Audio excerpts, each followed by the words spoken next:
Si je n'avais que 1000 euros en poche, comment je me dépatouillerais pour lancer mon business en cosmétique? Si vous me suivez depuis longtemps, vous savez que j'ai toujours été une partisane de si vous voulez créer votre marque de cosmétique, votre investissement va se compter en plusieurs milliers d'euros. Mais à un moment, je suis tombée sur ce commentaire sous une de mes vidéos. Bon, j'avoue que sur le moment, je n'ai pas trop compris s'il s'agissait d'une question, une affirmation ou quoi, mais j'étais en mode, ok.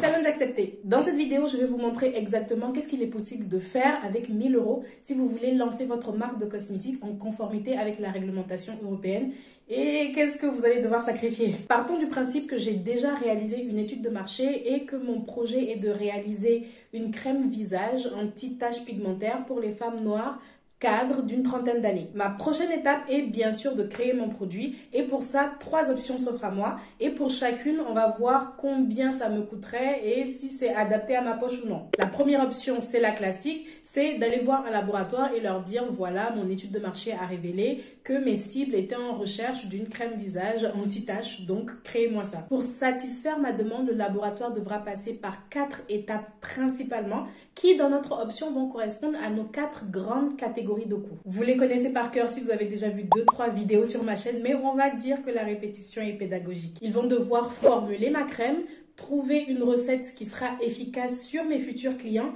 avec des ingrédients pertinents. Une fois la formule créée, vient l'étape des tests réglementaires pour s'assurer que cette formule n'est pas dangereuse. Ensuite, il va falloir créer ce qu'on appelle un dossier information produit ou DIP qui va comporter notamment les résultats de nos tests précédents. Enfin, le laboratoire va fabriquer les produits en une quantité conséquente pour qu'on puisse les vendre. Mais attention, c'est vrai que j'ai parlé de 4 grandes catégories de coûts, mais il y a une chose qu'on oublie souvent, c'est qu'une fois que le laboratoire a fabriqué les produits, qu'il les a dans ses locaux, ça va pas rester là-bas.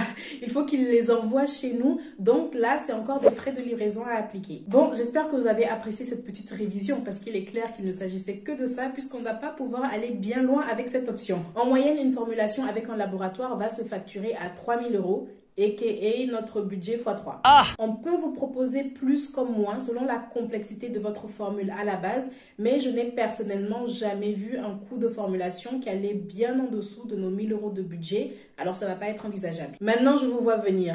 Oui, moi j'ai déjà des formules, alors pas besoin que le laboratoire s'en charge. Et effectivement, une variante de notre première option, c'est de formuler les produits vous-même, si vous vous y connaissez évidemment, afin de ne pas avoir à supporter ce coût. Mais il y a une chose que vous devez savoir, c'est que même si vous créez vos propres formules, la suite n'est jamais automatique. Le laboratoire a toujours une phase de prise en main pour comprendre exactement quel est votre processus de création et comprendre ce que vous voulez vraiment. C'est comme si j'allais voir un pâtissier et que je lui disais je veux 10 brioches à la crème, mais attention, je veux que vous suiviez ma recette que voici. Le pâtissier, il va me dire ok, mais il va pas prendre mon petit papier et me faire les 10 brioches directes. D'abord, il va en faire une, il va me demander de valider. Est-ce que c'est bien ce que vous vouliez, madame? Est-ce que ça ressemble à ce que vous avez l'habitude de faire? Et de là, il peut même me proposer des variantes ou des améliorations de ma recette. Mais s'il se met à faire les 10 brioches et que moi, je commence à lui dire « Ah, mais ma crème, elle est plus aérée d'habitude. Est-ce que vous êtes sûr que vous avez bien fouetté ?» Lui, il aura perdu tout son temps et moi, je vais rechigner à le payer parce que le travail fourni ne sera pas conforme au cahier des charges établi. Pour le laboratoire, c'est pareil. Et quand ils vous font votre première brioche, c'est des techniciens derrière qui travaillent en faisant souvent plusieurs essais et ils doivent être rémunérés. Ou alors, ce sont des matières premières achetées qui ont été consommées. Alors, même si vous avez une formule toute faite à présenter à votre laboratoire, le coût de formulation revient rarement à 0. Le moins que j'ai vu facturer pour ce genre de cas, c'est 300 euros. Ce qui nous laisse un total de 700 euros pour mener les tests réglementaires, constituer un dossier information produit, fabriquer les produits, les acheminer à notre résidence.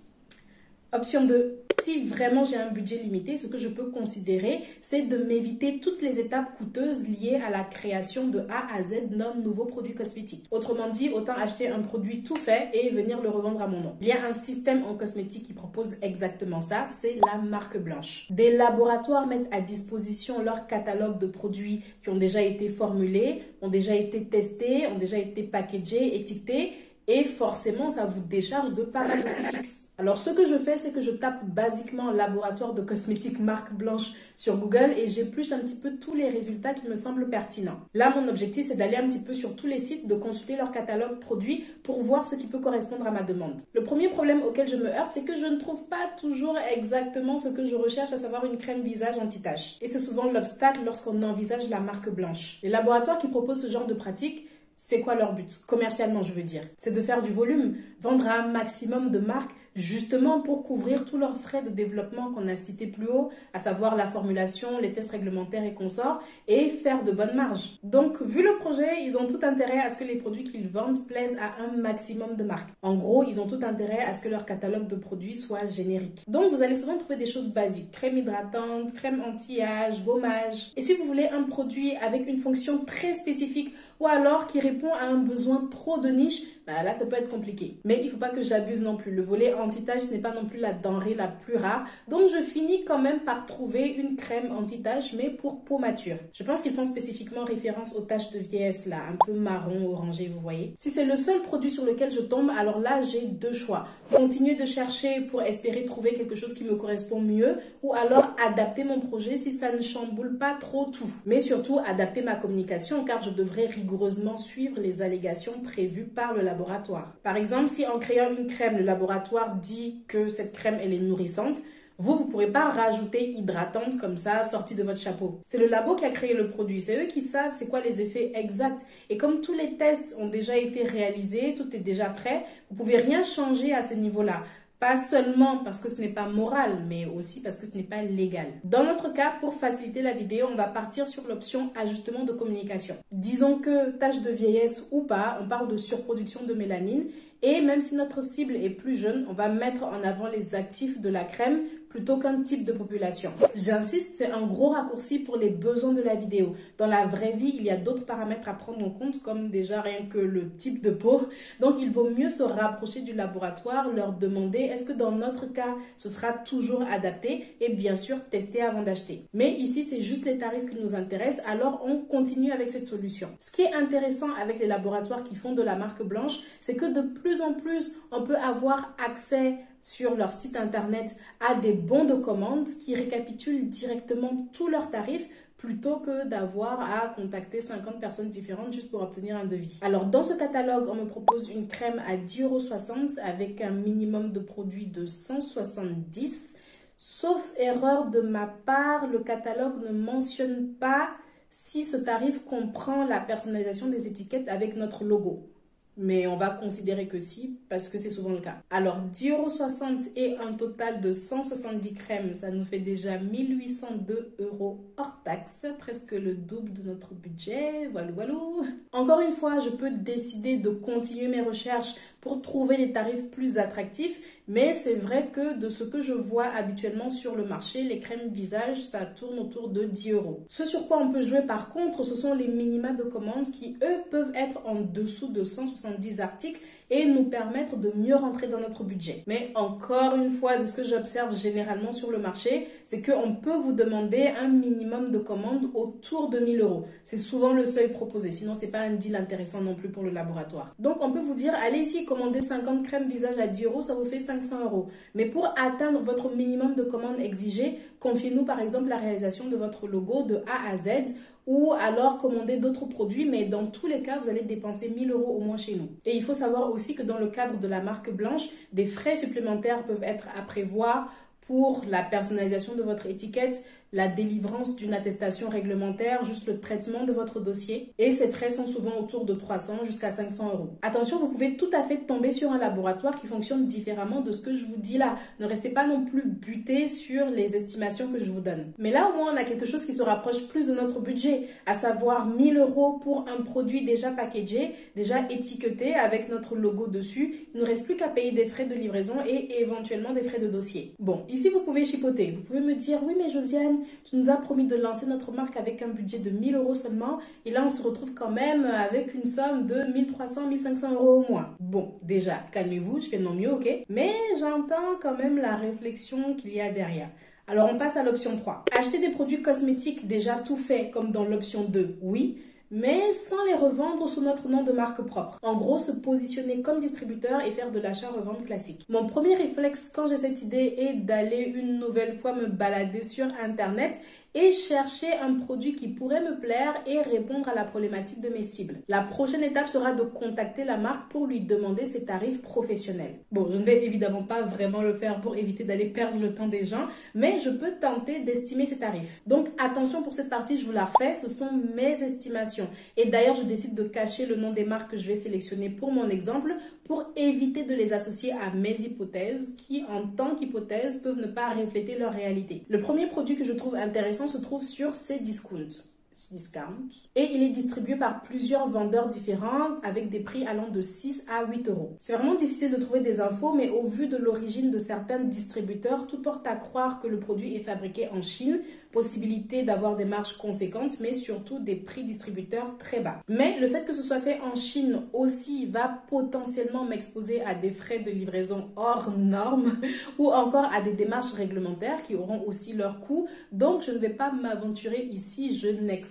Deuxième marque, allemande, il me semble, ingrédients naturels qui peuvent plaire à ma population cible de cadres. Une grosse présence sur Internet, la marque est distribuée sur plusieurs plateformes différentes, donc ça témoigne quand même d'une marque qui a une certaine assise sur le marché et on peut alors supposer qu'elle fait du volume. En cosmétique, pour une marque mature, bien établie, les marges distributeurs pratiquées sont d'un multiple de 1,5, 2, ça peut aller encore même plus haut. Donc en gros, vous achetez souvent le produit 50% moins cher et vous le revendez au double du prix d'achat. D'ailleurs, si j'ai vraiment un budget limité, que je veux écouler mes produits rapidement, me faire un nom, me faire de la trésorerie très vite, ça peut être une bonne stratégie de me tourner vers une marque qui est déjà connue. Pas juste à cause de cette histoire de marge, mais aussi parce que ce sont entre guillemets des valeurs sûres. Les gens connaissent déjà, ils achètent un peu sans réfléchir. Maintenant, il y a aussi une émergence forte d'un public pour les nouvelles marques. Il y a plein de concepts forts qui se créent en surfant sur ce concept et qui ont beaucoup de succès parce qu'ils vendent des valeurs très fortes. Mais évidemment, l'effort et le budget à fournir pour la communication, ce ne sera pas le même. Bon, suivant mes hypothèses, moi je choisis de partir avec cette marque qui fabrique ses produits en Allemagne et j'estime que je pourrais avoir un tarif au plus à 6 euros. Je pense que ça peut même être plus bas. L'information manquante ici pour moi, ce sera les minima de commande que peut-être la marque impose, que je ne parviens pas à trouver sur leur site internet. Mais je vois quand même qu'elle est distribuée par des revendeurs qui me semblent plus petits, donc ça ne devrait pas être énorme non plus. Alors supposons j'en prends 50, ça me fait un total de 300 euros pour un produit qui est déjà créé, déjà packagé, déjà vendu sur le territoire européen, donc potentiellement rien à faire niveau réglementaire. Même pas besoin de créer des étiquettes parce que je vois que là, toutes les instructions sont déjà traduites en français. Après, ça ne veut pas dire que c'est OK niveau personnalisation, disons, et que moi-même, je ne vais pas avoir mon identité propre. Je vais vendre sur mon propre site internet, donc j'ai toujours besoin de ma charte graphique à moi, de mon logo, de la même façon que Cdiscount ou Amazon vont vendre des produits de plein de marques différentes, mais quand vous voyez le logo d'Amazon, vous le reconnaissez tout de suite. Alors, pour ce travail de création de l'identité visuelle, je suis en général à 1000%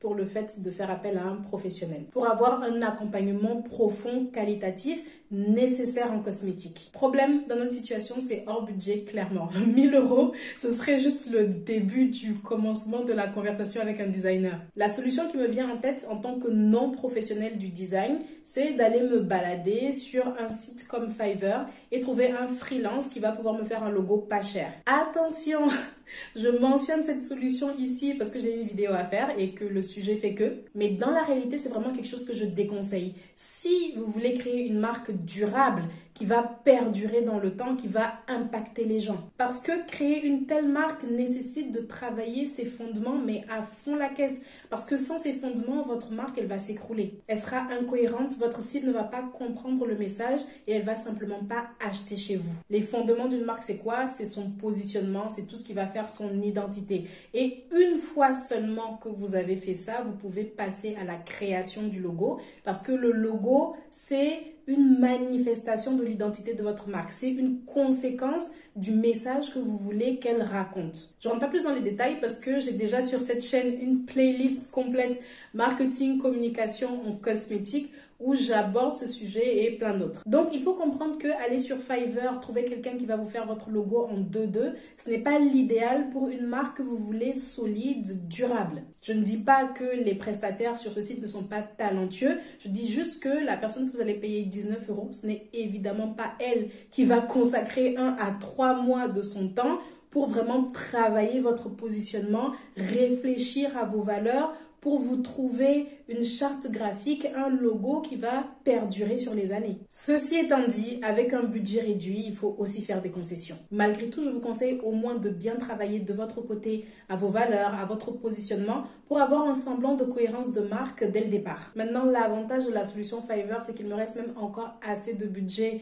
pour déposer mon nom de marque, créer mon site internet et enregistrer mon entreprise. Je ne sais pas ce que vous en pensez, mais je pense qu'on peut dire qu'on a tant bien que mal réussi à relever le défi. Après, vous vous doutez bien que oui, même si on a réussi à lancer notre entreprise à moindre coût, encore faut-il la faire tourner, juste en faisant des ventes par exemple. Mais le jeu de l'entrepreneuriat est que si on n'a pas les moyens de faire les choses, il va falloir y consacrer de notre temps et privilégier du gratuit partout. Pour de la communication, ça va être par exemple se focus sur des réseaux sociaux avec du contenu organique. Je pense que pour ce qui est de quel budget considérer lorsqu'on veut créer son entreprise, il faut vraiment se poser la question de quel type de marque on veut créer ou juste quel type de business on veut lancer. Parce que c'est vrai que quand on parle de marque, déjà, c'est qu'on s'avance sur quelque chose de durable. Parce qu'on l'a vu dans le cas du design ou de la communication, on peut se retrouver très vite limité et ne pas finalement nous-mêmes mettre toutes les chances de notre côté pour que le projet il fonctionne, tout en pensant faire les choses bien parce qu'on ferait des économies. Démarrer petit n'empêche pas de faire les choses à fond dès le départ.